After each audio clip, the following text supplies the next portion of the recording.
آج کی ویڈیو ایک دلچسپ ٹاپک کے حوالے سے ہے۔ آج کل آپ نے سوشل میڈیا پر ایک بہت مشہور عربی ترانہ کہیں یا نظم کہیں، اصل میں تو ایک عربی قصیدہ ہے، وہ زیادہ سن رہے ہوں گے، تب تب علی تب تب علی۔ زهري والسرور لي والعود دندن لي وطبل طب طب طب لي طب طب طب طب طب طب طب طب طب طب طب لي وسقف سق سق سق لي والرقص قد طاب إلي شوى شوى وشاهش على ورقص فرجلي وغرد القمر يصبح مللي في مللي۔ وہ چل رہا ہے تو گزشتہ دنوں میں نے اپنے ایک فیس بک اکاؤنٹ سے ایک بچے کی ویڈیو بھی شیئر کی، جس میں وہ 27ویں رات کا یا جس دن بھی تراویح کا ختم تھا تو اس میں وہ پڑھ رہا ہے جیسے کہ وہ کوئی حمد پڑھ رہا ہو یا نعت پڑھ رہا ہو۔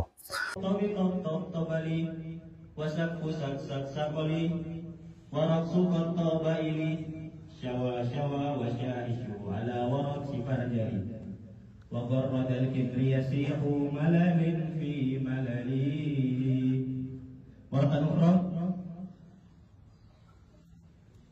والعود دندن وطبل طب طب طب لي طب طب طب طب طب طب طب طب طب طب طب لي وسقف سق سق سق لي ورقص قد طاب إلي شوى شوى وشاهش على ورقص فرجلي وغرد الكبر يسيح ملل في۔ تو دلچسپ کمنٹ آئے اس کے اوپر، تو کئی لوگوں نے کہا کہ یار ہمیں تو سمجھ نہیں آ رہی یہ ہے کیا چیز، تو اس کا کوئی ترجمہ کچھ بتائیں کیا ہے یہ۔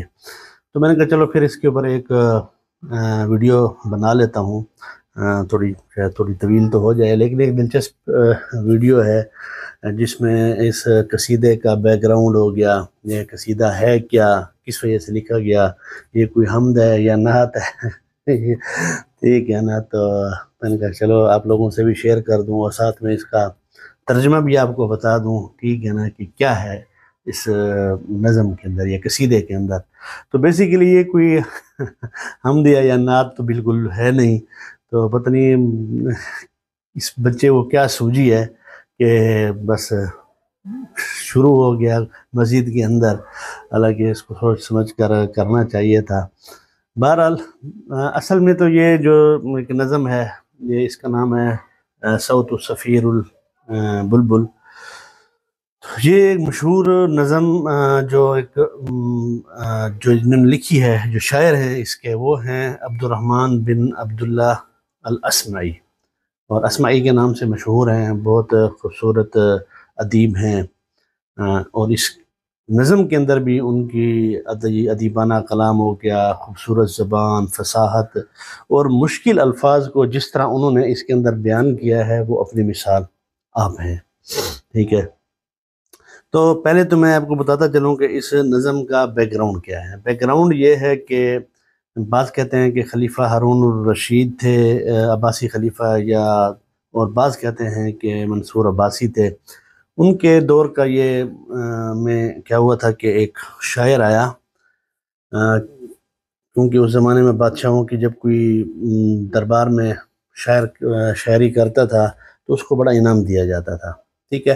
اس والے سے مختلف وہ ہیں، مختلف قسم کے کہانیاں ہیں، لیکن میں آپ کو ایک بتاتا ہوں، دوسری بھی اس سے ملتی جلتی ہے، وہ بھی تھوڑی بتا دوں گا۔ تو اصل تو بادشاہ نے اعلان کیا تھا کہ جو مجھے اچھا سا کلام سنائے گا تو میں کیا کروں گا، اس کو بہت زیادہ ہیرے جواہرات دوں گا۔ اچھا، ایک شاعر آئے، اس نے اپنا شاعری پڑھی، تو بادشاہ کے پاس ایک غلام تھا۔ بادشاہ بڑا چلاک بھی تھا، اور بڑی اس کو چلاکیاں آتی بھی تھیں کہ بھئی سونا جواہرات نہ دینا پڑے۔ تو جو جتنے بھی شاعر آتے تھے وہ ان کے ساتھ چلاکیاں کرتا تھا۔ ہوتا کچھ یوں تھا کہ اس کا ایک نوکر تھا، غلام تھا، جو ایک دفعہ ایک چیز سن لیتا تھا وہ اس کو یاد ہو جاتی تھی۔ اچھا، تو اسی طرح ایک کنیز تھی، اس کو بھی اس کی یہ تھی کہ وہ 2 مرتبہ کوئی چیز سنتی تھی تو اس کو یاد ہو جاتی تھی۔ اس طرح بادشاہ کا خود جو اپنا جو حافظہ تھا نا، وہ بھی بڑا کمال کا تھا، وہ جب 3 دفعہ کسی چیز کو سن لیتا تھا وہ اس کو یاد ہو جاتا تھا۔ تو ایک مشہور شاعر آیا اور اس نے اپنا کلام پڑھا، تو بادشاہ نے کہا یہ کلام تو میں نے سنا ہوا پہلے سے، پرانا ہے یہ۔ تو اس نے اپنے نوکر کو بلایا، جو ایک مرتبہ سن کر یاد ہو جاتا تھا، اب اس نے سن تو لیا تھا اس شاعر کا کلام، تو اس نے تو کہا کہ بھئی یہ تو، اس نے کہا اس نے پورا جو کلام تھا نا وہ ایک دو سنا تو وہ سنا دیا۔ اس نے پھر بادشاہ نے کہا تمہیں یقین نہیں آتا، تو اپنی لونڈی کو کہا، اس نے بھی سنا دیا۔ اس نے کہا کہ اچھا چل میں پھر بھی یقین نہیں آتا تو میں سنا دیتا ہوں، کیونکہ بادشاہ بھی کو بھی 3 مرتبہ جب سنتا تھا تو اس کو یاد ہو جاتا تھا، تو بادشاہ نے بھی کیا کر دیا، اس کلام کو سنا دیا۔ تو شاعر بڑا حیران ہوا کہ یہ کیا، یہ تو میرا اپنا کلام ہے، بڑی محنت سے لکھا۔ بہرحال اس کو بادشاہ نے کہا کہ آپ دربار سے 9 دو 11 ہو جائیں۔ چلو وہ باہر گیا، بڑا پریشان تھا، اس کو باہر ملے یہ اسمعی ملے، تو اس نے جب دیکھا کہ بھیا یہ شاعر ہے بڑا پریشان ہے، تو اس نے اپنی جب بات بتائی کہ یہ ہوا ہے، تو اسمعی سمجھ گیا کہ نا بادشاہ بڑا چالاکیاں کر رہا ہے نا، تو بڑی چالاکیاں کر رہا ہے، تو اس نے کہا کہ چلو بھی پھر اس کا میں کوئی علاج کرتا ہوں۔ تو پھر اسمعی نے یہ کلام لکھا جس کے اندر بڑے مشکل الفاظ تھے اور عجیب قسم کے ٹھیک ہے نا، بلبل کی آواز اور پھول پانی محبوب کی تعریف، عشق مجازی بھی تھی، اشکانہ مزاج بھی تھا، اور روحانی رنگ بھی تھے، بہت ساری چیزیں اس کے اندر جمع کر دی، ٹھیک ہے نا، اور پھولوں کی بھی اور بلبل کی بھی تعریف، اور کبھی فطرت کی طرف چلا جاتا ہے، کبھی حسن کی طرف چلا جاتا ہے، اور کبھی روحانی جذبات کی طرف چلا جاتا ہے، ٹھیک ہے نا، تو مختلف چیزیں اس کے اوپر ذکر کر رہا تھا۔ اسمعی جب اس کے دربار میں گیا تو اس نے یہ کلام پڑھا، جو کلام پڑھا تو بادشاہ نے کہا کہ یہ کلام مجھے سنا سنا سا لگ رہا ہے، اب تھے تو بڑا مشکل کلام۔ اس نے اپنے غلام کو کہا کہ ہاں بھئی یہ سنا سنا لگ رہا ہے نا، تو غلام نے کو بھی جو اس نے کہا کہ ہاں ہاں لگ رہا ہے مجھے تھوڑا سا، تو چلو بس نے کہا سناؤ۔ تو جب وہ غلام نے سنانا شروع کیا تو وہ تو بڑے مشکل الفاظ تھے اس کے اندر، وہ اڑ گیا۔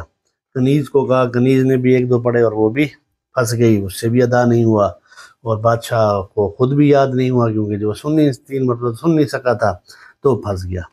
تو بادشاہ کو اب اپنے انعام کے مطابق اس کو سونا دینا تھا، اور اعلان بھی تھا کہ جتنا وزن ہوگا اتنا سونا دیا جائے گا۔ اچھا سونا پھر اس نے بادشاہ نے کہا کہ چلو اچھا اب سونا بھی آپ کو دیتا ہوں۔ پھر اس نے کہا کہ آپ نے یہ جو کلام بڑا فصیح کلام ہے تو آپ نے یہ رکھا کہاں ہے؟ اس نے کہا کہ میرے باہر سواری ہے، تو اس کے اوپر ایک بہت سنگ مرمر ہے کا کتبہ ہے، بہت بھاری ہے، اس کے اوپر ہے۔ اچھا جو اس کو لے کر آؤ، اس کو جو بھی 10 بندے اٹھا سکتے ہیں۔ اب ظاہری بات ہے اس نے تو وزن کے مطابق اعلان کیا ہوا تھا کہ جو لکھا ہوا گا جس چیز کے اوپر، تو وہ جب سنگ مرمر کا کتبہ اٹھا کے اس کو تو 10 12 بندے اٹھا کر لے کر آئے، تو جب وہ تو بہت بھاری تھا، تو شاعر نے تو کہا اسمعی جو جب گئے تھے نا کلام سنانے کے لیے تو انہوں نے اپنا بھیس بدلا ہوا تھا، کیونکہ وہ تو وہیں کے رہنے والے جانتے تو تھے، یہ اپنا بھیس بدل کر گئے تھے، عام مزدور قسم کے بن کر اور غریب قسم کے بن کر اس طرح۔ تو جب بھیس بدل کر جب اس کو اٹھایا وزن کیا تو وہاں بھی سونا دو مجھے۔ جب اچھا سونا اٹھانے کے لیے آئے تو مزدوروں نے کہا کہ بادشاہ السلام یہ تو اتنا سونا ہو رہا ہے، آپ کا خزانہ خالی ہو رہا ہے بالکل بھی۔ تو بادشاہ بڑا پریشان ہوا، تو جب پریشان ہوا تو ایک بندے نے کہا کہ مجھے یہ بندہ تھوڑا سا دیکھا دیکھا لگ رہا ہے نا، تو مجھے تو یہ اسمعی لگتا ہے۔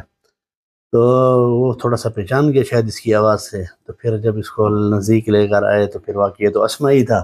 تو بادشاہ نے کہا کہ اب اسمعی تم بھی ہمارے ساتھ یوں کرو گے؟ تو پھر اسمعی نے کہا کہ بادشاہ سلامت آپ نے تو بات شاعروں کا جینا حرام کیا ہوا ہے، ان کی تھوڑی سی امیدیں ہوتی ہیں آپ سے کہ وہ آپ کے دربار میں کچھ شاعر پڑھتے ہیں، آپ کی تعریف کرتے ہیں، نظمیں کہتے ہیں، آپ کیا کرتے ہیں کہ ان کو جی بس بھئی یہ میرا اپنا کلام ہے، یہ سنا ہوا ہے پرانا، اور ان کو کر دیتا، تو جس کی وجہ سے سارے شاعر جو ہیں نا وہ غریب ہو رہے ہیں۔ تو یہ بڑا مسئلہ ہے، تو میں ایک شرط پر آپ کو سونا معاف کروں گا کہ آپ وعدہ کریں گے جب بھی کوئی شاعر وغیرہ آئے گا تو آپ اس کو خالی نہیں لوٹائیں گے۔ تو پھر بادشاہ سلامت نے وعدہ کیا کہ ٹھیک ہے میں اب دوبارہ ایسے نہیں کروں گا۔ تو یہ اس نظم کا بیک گراؤنڈ تھا، جس میں فصاحت تھی، مشکل الفاظ تھے، خوبصورت تشبیہات ہیں، فطرت ہے، حسن ہے، اور روحانی جذبات ہیں، ٹھیک ہے نا۔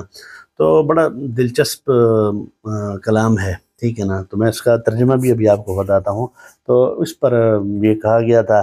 تو اور جناب موصوف نے اس کو قرآن مجید کے ختم پر مسجد پر ممبر پر کھڑے ہو کر اس کو سنا رہے ہیں جیسے کوئی حمد یا نعت ہو. تو ایک تو بچوں بس مختلف چیزیں اس کے اندر. اور پھر یہ ہے کہ یہ کلام اتنا پھر مشہور ہوا کہ آج کل صوت صفیر البلبل، بلکہ یہ ایک نہ صرف اب یہ تاریخی قصیدہ ہے بلکہ اسے جدید دور میں گانوں کی شکل میں بھی پیش کیا جاتا ہے، جس کو عربی موسیقی میں بہت زیادہ مقبول بھی ہو گیا ہے. اور اس کے مختلف متعدد ریمکس بھی آ چکے ہیں مختلف پلیٹ فارم پر. انسٹاگرام ہو گیا، ٹک ٹاک ہو گیا، فیس بک ہو گیا، اور مختلف پھر فنکاروں نے اس کو گایا بھی ہے. جیسے عرب کی جو مشہور تھے جیسے محمد الاطوان ہے، محمد الحملی ہے، عبداللہ الرمیان ہے، ٹھیک ہے نا. تو اس قصیدے کو مختلف طریقے سے پڑھا ہے انہوں نے، ٹھیک ہے نا. اور اس میں پھر بچوں، خواتین اور مردوں کی آوازیں بھی شامل کی ہیں. تو یہ قصیدہ اپنی دلکشی، تاریخی اہمیت اور موسیقی کی وجہ سے آج بھی لوگوں کے اندر زندہ ہے اس وقت سے لے کر. اگرچہ اس کی تاریخی صداقت پر کچھ سوالات ضرور ہیں، لیکن یہ ہے کہ اس کی ادبی اور ثقافتی اہمیت جو ہے نا اس سے کبھی انکار نہیں کیا جا سکتا. اب میں اس کے جو یہ نظم ہے اس کا اردو ترجمہ بھی آپ کو بتا دیتا ہوں، کیونکہ کئی لوگ کہہ رہے تھے کہ ہمیں اس کا مطلب تو سمجھا دیں کہ یہ ہے کیا بھلا، ٹھیک ہے نا. اس کا ترجمہ بھی کر دیں. تو جب اگر ترجمہ اچھا لگے گا تو آپ کامنٹ میں بتا دیں، ٹھیک ہے. تو پھر میں اس کو یہ ہے کہ ڈسکرپشن میں بھی اس کا PDF بھی ڈال دوں گا، آپ اسے لے سکتے ہیں. اس میں شاعر کہتا ہے کہ سب سے پہلے صوت صفیر البلبلی حیج قلب الثملی، کہتا ہے بلبل کی سیٹی کی آواز نے میرے نشے میں ڈوبے دل کو جگا دیا. الماء والزہر معا مع زہر لحظ المقلی، پانی اور پھول مل کر میری آنکھوں کے پھولوں کے ساتھ رقص کر رہے ہیں. وَأَنْتَ یا سید علی و سیدی مولا علی، اور اے میرے آقا آپ میرے سردار اور میرے مالک ہیں. فَقَمْ قَمْ تَيَمَّنِي وَزَيِّلٌ عَقَيْقَ لِي، کتنے ہی دفعہ مجھے دیوانہ کیا ایک چھوٹے سے سرخ ہرن نے. قطفت من وجنته من لسم ورد الخجل، میں نے اس کے گالوں سے چن لیا شرم کے گلاب کو چون کر، یعنی عشق بیان کر رہا ہے. فقال بس بستنی فلم یجد بالقبل، تو وہ بولا بس رک جا، اور اس نے مجھے بوسہ دینے کی اجازت نہیں دی. فقال لا لا لا ثم لا لا لا وقد غدا محرولی، وہ کہنے لگی نہیں نہیں نہیں نہیں نہیں نہیں، اور پھر وہ دوڑتی ہوئی چلی گئی. والخود مالت طربا من فعل هذا الرجل، وہ نازک اندام لڑکی خوشی سے جھوم اٹھی اس شخص کے اس عمل پر. فولولت ولیہ یا ویل علی، وہ چیخی اور وہ چلائی ہائے ہائے اے میری بدقسمتی. فقلت لا تولولی، میں نے کہا وویلا نہ کر. وبین اللؤلؤ لی، اور مجھے اپنے موتیوں جیسے دانت دکھا. لما رأتہ اشمتا یرید غیر القبل، جب اس نے اسے بوڑھا دیکھا جو بوسے کے علاوہ کچھ اور چاہتا تھا. وبعدہ لا یکتفی الا بطیب الوصل لی، اور اس کے بعد وہ راضی نہ ہوا مگر میرے ساتھ وصال کی لذت پر. قالت لہو حین کذا انہز وجد بن نقلی، تب اس نے مجھ سے کہا اٹھو اور جلدی سے کچھ ہدیہ یا مٹھائی دو. وفتیۃ سقوننی قہوۃ قلعسل لی، کچھ نوجوانوں نے مجھے پلائی ایسی کافی یا چائے جو شہد سے زیادہ میٹھی تھی. شممتها بانفی ازکا من القرنفل، میں نے اپنی ناک سے اس کی خوشبو سونگھی جو لونگ سے بھی زیادہ خوشبودار تھی. فی وسط بستان حلی بالزہر والسرور لی، میں ایک حسین باغ کے درمیان تھا جہاں پھول کھلے تھے اور خوشبو کا سما تھا۔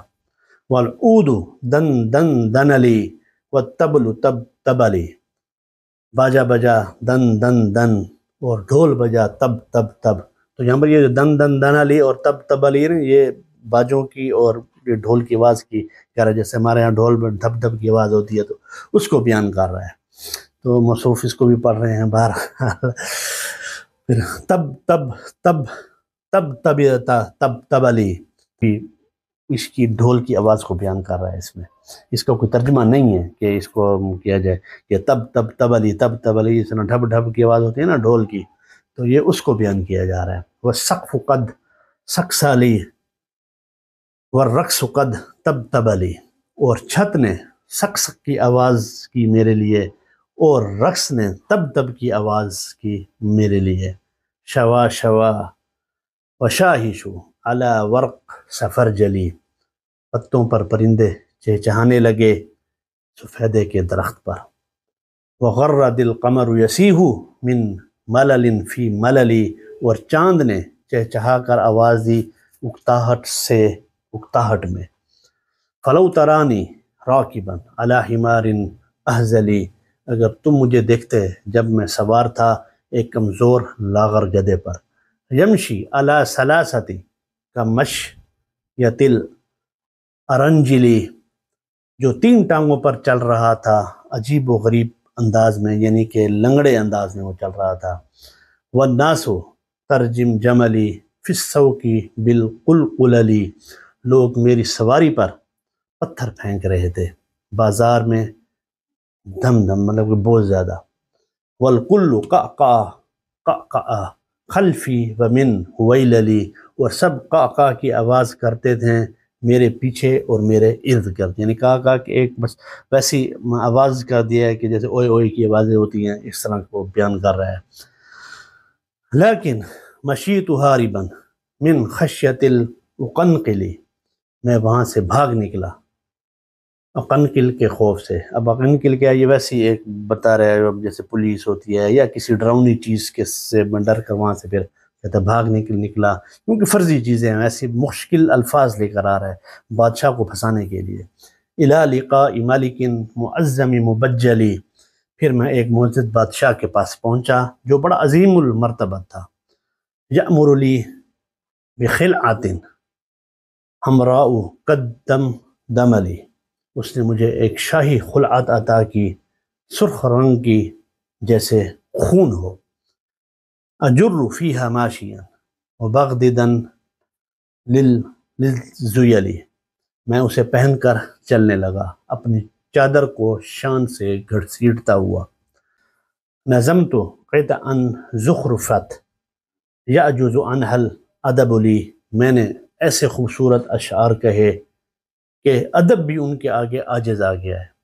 اقول فی مطلعها صوت صفیر البلبلی، اور میں اپنی نظم کا آغاز کرتا ہوں بلبل کی چہچہانے کی آواز سے۔ تو یہ وہ نظم تھی جس کا اردو میں نے آپ کو ترجمہ ہی بتا دیا ہے۔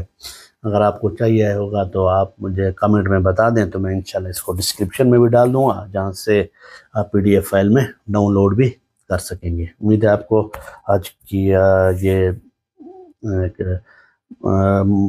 پسند آیا ہوگا، کیونکہ یہ ٹاپک سے ہٹ کر ایک چیز تھی۔ وما علینا الا البلاغ۔ السلام علیکم۔